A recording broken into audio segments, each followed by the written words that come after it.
And Mind Crypto here. I hope we're all having a wonderful day. And the title of the video is The Floodgates Opening and Money is Ready.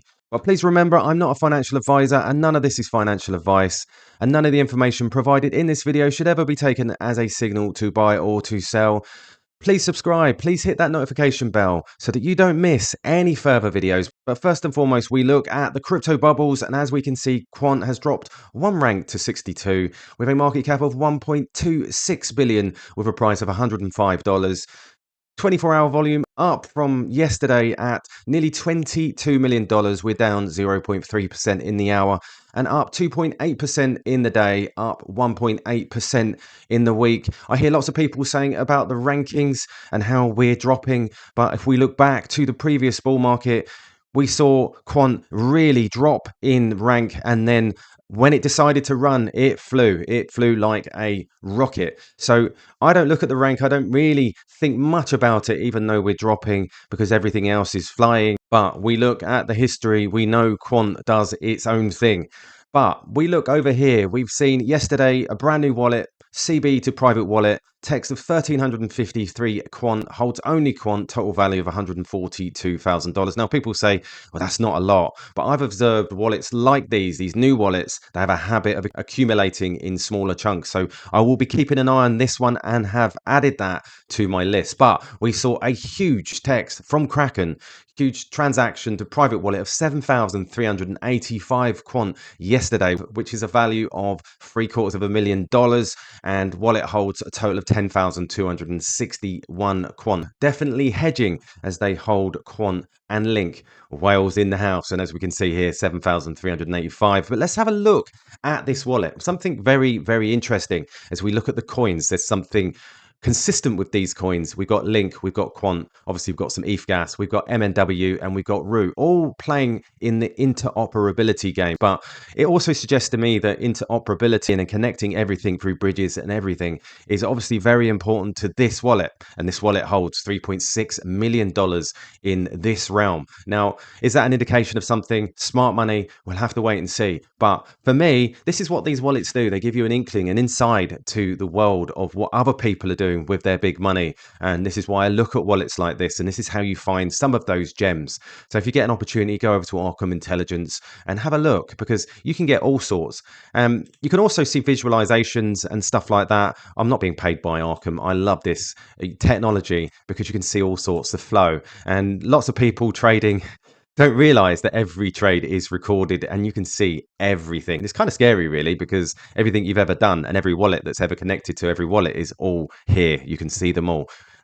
So let's have a look here. We had some news yesterday from Quant. We are proud to publish our case study of Project Rosalind. Really, really cool. And if we look here, Gilbert Verdian, for the first time, money is ready for the digital age. For commercial banks and other institutions, there is a huge opportunity to apply this programmability to create new products that enable them to differentiate themselves from their competitors. We encourage banks and financial institutions to read the Project Rosalind case study and start planning their smart money infrastructure strategy today, which is absolutely huge. So we go over to the Quant website and we can see here Quant works on the digital pound, and directed by the BIS Innovation Hub London Centre.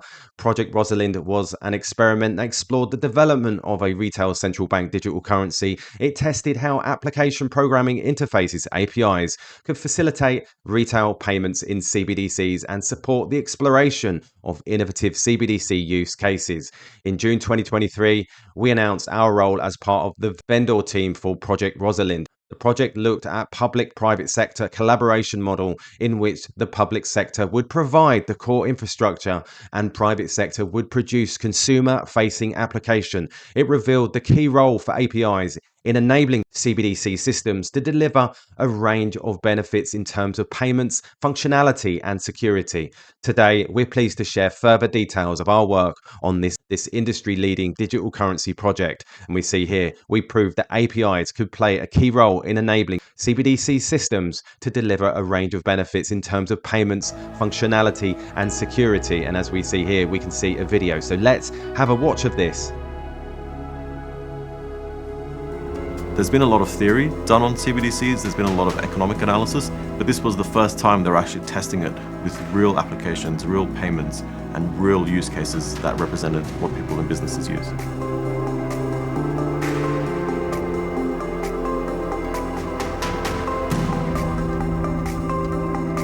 Project Rosalind's objectives were for the Bank of England and the Bank of International Settlement to understand what a CBDC means for banks, institutions, payment organizations, and fintechs in a real-world setting.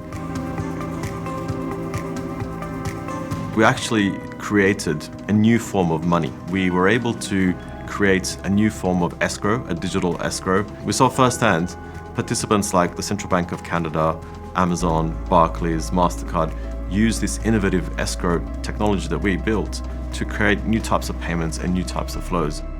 What made Project Rosalind so successful was that it was very, very driven by end users. They engaged the API users and some big folks and some small folks early on and continuously throughout the project, and they still are doing. And that focus on what is it that end users want, why will they find it useful, actually is a massive contributor to project success, right? It means there's a reason for the project to happen, which is not the case with all blockchain projects. It was very, very iterative. Every week we were coming up with new requirements, every week we were producing new demos, and we had really strong participation from the Bank of England, from BIS, from everybody. And the project was like an absolute dream, right? It was the best project we've worked on. It was truly agile. We're receiving requirements, shipping a build, receiving feedback from users within a 2-week span. It's something that you don't get very often in projects or products, that you're getting user feedback within 2 weeks of getting the requirements. So that by itself was exhilarating.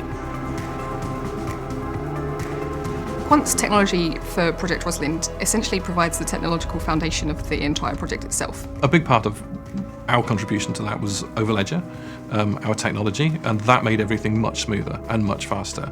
If we'd been building against a regular blockchain and integrating with it directly, we would never have been able to do it in 6 months. The whole idea of Project Rosalind was to create a whole bunch of APIs that businesses and banks could use to interact with CBDCs. Those APIs actually talk to Overledger and interact with the blockchain via Overledger. So we literally provide the technological foundation for interacting with blockchain. The other area where we contributed a lot was in our smart contract expertise. We built the smart contracts for this, which are quite complex central bank digital currency smart contracts, and that's kind of a credit to the folks on our tech team. The main challenges in Project Rosalind were around kind of defining exactly what do we mean by a CBDC, right? So there's a lot of different ways that you can do that. It could be decentralized, it could be centralized, and so some of those big decisions needed to happen quite early on. The other challenge that we had was around offline payments. Offline payments are just technically difficult, and it took us longer than we expected to work through how that works. We were successful in the end, but it took a while. We had so many different requirements to cater for, and taking those diverse requirements and diverse use cases and boiling that down into a simple set of APIs that would suit everyone was a design challenge in itself. To then take those APIs and build them rapidly was a fun challenge, but a challenge nonetheless. The learning outcomes from this project for us have been really quite transformative. So the big thing with retail CBDC is, so what? Right? What's the point of this? And Project Rosalind came up with some really, really good answers to that, which were kind of collaborative through the whole process, but actually they've given us a lot of clarity in terms of how that should work, and that's affected some of our other propositions. We have kind of laid the groundwork for how Quant wants to do projects going forward.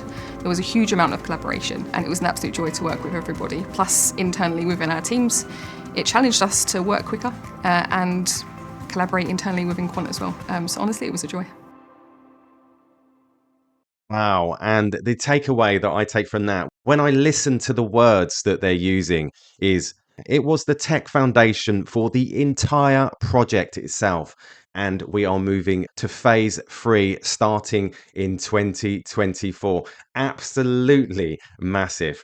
Then we move over to this. I saw this from Cyprus Dumanincore, which I thought was absolutely bullish. Remember, she is sitting in front of large family offices, hedge funds, institutional investors representing over 5 trillion in AUM. Institutions are waiting on the sidelines for clear regulations. Once regulations are clear, these institutions flood in and it's game over for retail to get this digital assets at a cheap price. And we're talking real world assets, those assets that are providing absolute use case in the real world. So let's have a listen to this. This year, actually, 2023, we've seen a lot of news through every single month, of like big institutions participating in the space and putting together partnerships and collaborations with more like crypto companies like Coinbase. And I think that's very important. So I think the sentiment right now is like we're waiting on the sidelines to participate in the space once there is a robust and clear legal framework in the US, but is wanted. There you go, you hear it. Regulations first, then we see everything take place. And this is what I'm waiting for. Once we get those regulations, we'll see projects like Quant actually fly. And I think this is probably what we're waiting for with regards to community gateways. We're waiting for those regs before we'll see Quant release those community gateways, which is a massive use case for Quant because a lot of Quant will get locked up. So there you go, guys. I hope you enjoyed this video. If you did, please subscribe, hit that notification bell so that you don't miss any further videos. All the best, and I'll catch you later.